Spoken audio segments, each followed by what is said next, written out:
तुमचं RM phosphate and chemicals तर्फे चंद्रजीत राजपूत तुमचं स्वागत करतो.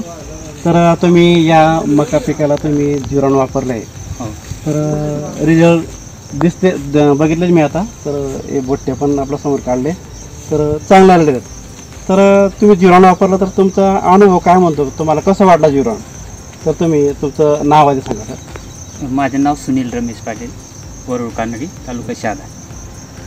जीवाणू वापरण्याचं कारण असं होतं की माझ्या जमिनीची मी सॉइल टेस्टिंग केल्यानंतर त्याच्यात फॉस्फेटचं प्रमाण आणि नत्राचं प्रमाण कमी आलं. मग मी मिश्र खतं वापरण्यापेक्षा म्हटलं चला वेगवेगळं वापरू आपण. तर त्याच्यानुसार काय फॉस्फेटमध्ये 16% फॉस्फेट येतं जीवाणूमध्ये. हो. आणि तिकडं 46% नत्र येतं.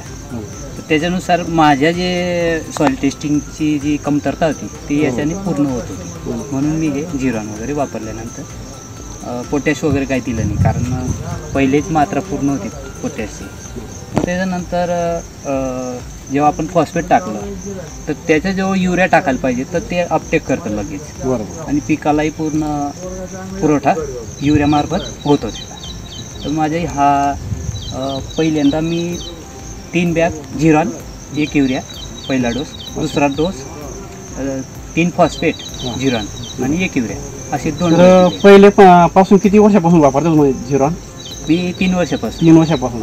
3 वर्षापासून तुम्ही मका या पिकावर तुम्ही वापरत आहे. टरबूजला पण वापरतो. टरबूजला पण वापरत. याच्यात तुम्हाला महावीरा जीवाणूमध्ये तुम्हाला एक्स्ट्रा न्यूट्रिशन भेटले जे तुम्हाला कॉम्प्लेक्स खतामध्ये नाही भेटत. हो.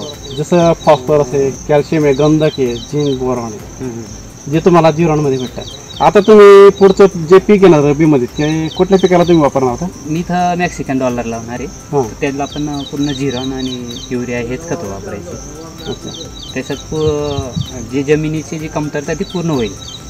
जोपर्यंत आपल्या जमिनीत पूर्णतः येत नाही तोपर्यंत खतं नाही बदलायची. चालेल, धन्यवाद. तुम्ही आम्हाला जे जीवाणूबद्दल तुमचा अनुभव शेअर केला त्याबद्दल तुमचा आभारी आहे आणि पुढच्या रब्बी हंगामासाठी तुम्हाला शुभेच्छा.